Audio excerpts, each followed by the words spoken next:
Y a-t-il un risque de fuite en avant ? L'économie est une clé très intéressante. L'économie russe se porte mal. Il y a eu un discours aujourd'hui de Vladimir Poutine à ce sujet où il essaie évidemment de dissimuler un peu cette réalité.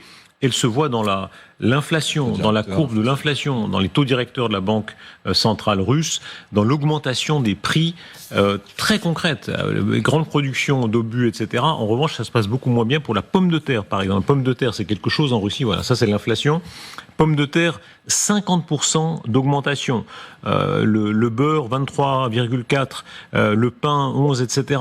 Là, on est là, regardez, c'est ce graphique qui est tellement parlant. Là, pour un certain nombre de ménages russes, comme c'était le cas pendant la guerre froide, ou pendant l'époque Brejnev, le complexe militaro-industriel tourne à plein régime, mais l'économie réelle va mal. Et c'est ça qui incite toujours plus de pauvres types à s'engager dans l'armée, parce que c'est le seul endroit dans lequel ils vont toucher des milliers d'euros directement sans attendre. Oui, il y a une fuite en avant militaire, parce qu'un tiers du budget d'État est engagé dans cette guerre inutile en Ukraine, dans laquelle ils perdent des milliers d'hommes chaque jour, qui seraient beaucoup plus utiles à reconstruire leur pays.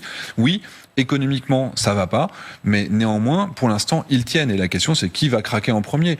Mais tant qu'ils auront la possibilité de contourner les sanctions, parce qu'on les laisse faire dans le contournement des sanctions, tant qu'ils arriveront à vendre leur pétrole, tant qu'on les laissera acheter des machines-outils via des pays intermédiaires comme le Kazakhstan et les autres, oui, ils pourront continuer dans cette fuite en avant.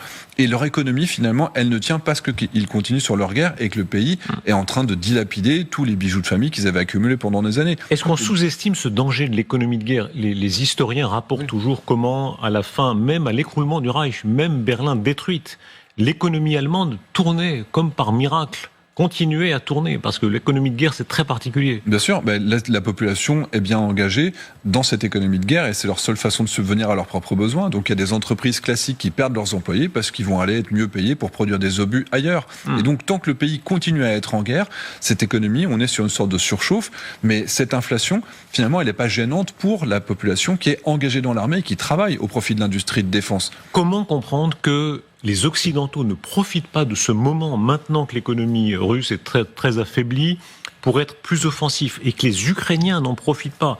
Les Ukrainiens, ce pouvoir de Zelensky qui ne veut pas abaisser l'âge de conscription. Alors, ils en profitent quand même, parce qu'ils tapent régulièrement sur les centrales, sur la production de carburant, donc ils ont quand même un effet direct sur la production et sur la capacité de la Russie à collecter de l'argent. Néanmoins, ils essaient toujours de protéger leur propre population, donc ils ne veulent pas abaisser l'âge de la mobilisation. Ils ne sont pas dans une optique, les Ukrainiens, de repartir sur des grandes offensives comme celle de l'été 2023 qui n'avait pas été un succès. Donc, ils sont simplement sur une position de défense. En termes de défense, et ça je l'ai vu cet été, à l'époque, les personnes, par exemple, dans la région de Pokrovsk, la 58e brigade, ils avaient 20 jours dans les tranchées, 3 jours de repos. Maintenant, ils ont 20 jours dans les tranchées, ils ont 10 jours de repos, ce qui permet à tout le monde de retourner chez lui, même s'ils habitent à l'autre bout du pays, une fois par mois. Le phénomène de la désertion. Hier, sur notre plateau, pour la première fois, Didier François en donnait l'ampleur. Il faut rappeler les chiffres tels qu'ils sont établis, c'est le procureur d'Ukraine qui les donne, le procureur général. 51 000 désertions, plus de 50 000 désertions pour l'année 2024, en l'état 2024. C'est plus du double de 2023. Ça paraît incroyable. On sait que les Ukrainiens sont très patriotes, vous êtes le mieux placé pour le savoir. Il y a visiblement quelque chose qui ne fonctionne pas dans la machine de l'État, pour qu'on en arrive à ça. Bien sûr, et en plus j'en connais personnellement qui, après 2 ans de guerre, quand ils ont eu une permission, ils sont restés chez eux dans l'ouest du pays où ils sont plus à l'abri et puis ils en ont marre et ils veulent simplement qu'il y ait une rotation. Et avoir une mobilisation qui pourrait être avec des unités plus jeunes. Si vous regardez l'âge des pauvres types qui sont morts au débarquement en 45, ils ont 22, 23 ans. Là, il n'y a aucun soldat qui a moins de 25 ans qui n'est pas involontaire. Comment expliquer ça ? Il faut être conscient. D'ailleurs, il le dit, Zelensky le dit, mais les partenaires occidentaux aimeraient me forcé à baisser l'âge de conscription. Il ne veut pas hypothéquer l'avenir démographique de son pays. Donc il préfère que des gens qui ont mon âge, qui ont peut-être des enfants déjà, meurent et soient engagés. Et c'est pour ça que la moyenne d'âge de ceux qui meurent aujourd'hui est plutôt au-delà de 40 ans. Parce que simplement, ils ne veulent pas aller abaisser l'âge. Comprenez certains Ukrainiens qui considèrent que c'est du défaitisme.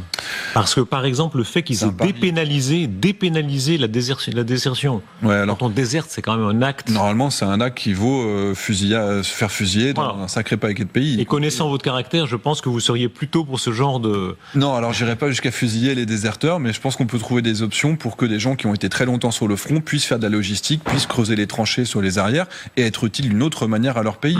Mais oui. Est-ce que c'est un manque, disons, là, et les Occidentaux et les Ukrainiens partagent ça, un manque d'énergie combative, contrairement à ce que, par exemple, Boris Johnson a toujours dit, jamais négocier, se battre jusqu'à la dernier centimètre carré. C'est un manque d'argent. Pour que les Ukrainiens puissent retirer 100 000 personnes du marché du travail aujourd'hui, il leur faut des gens qui vont payer des impôts à la place, il leur faut des gens, et donc il leur faut de l'argent. S'ils avaient plus d'argent aujourd'hui, ils pourraient mobiliser plus de monde. Mais ensuite, pour avoir des gens, c'est pas simplement des gens qui sont nécessaires pour tenir les tranchées, ça, à la limite, ils en ont suffisamment. Il faut aussi du matériel pour les accompagner. Et donc, il faut des centaines de chars, il faut des centaines d'avions de chasse, il faut des centaines de blindés, de l'artillerie, etc. J'ai été dans des centres d'entraînement, par exemple vers Jytomyr, dans lesquels les hommes étaient formés 2 jours par semaine pendant des mois et des mois. Ils savent se servir des pièces d'artillerie, sauf qu'elles n'arrivent pas. Il y a encore 300 chars qui ont été promis, qui ne sont pas encore arrivés. Donc ça arrive au compte-gouttes, mais il faudrait en avoir plus. Donc quand il y aura plus de matériel, il y aura aussi une logique à mobiliser plus de monde. Mais dans tous les cas, il faudra plus d'argent pour qu'ils puissent engager plus de monde dans leur armée. Le Financial Times a publié ce qui ressemble à un plan de Donald Trump pour l'Ukraine. À vrai dire, de plan, il est difficile, disons, de comprendre tout à fait la logique, mais en tout cas, on comprend bien on va en parler avec Gérard Haraud, qui va nous rejoindre sur ce plateau dans quelques instants. Trump compte sur le fait que ce soit l'Europe qui prenne en quelque sorte la relève. J'aimerais bien, mais alors il faudra être bien au-delà des 2% de la défense. Déjà, pour être souverain, autonome et capable de se défendre nous-mêmes, il faudrait qu'on soit au minimum à 3%.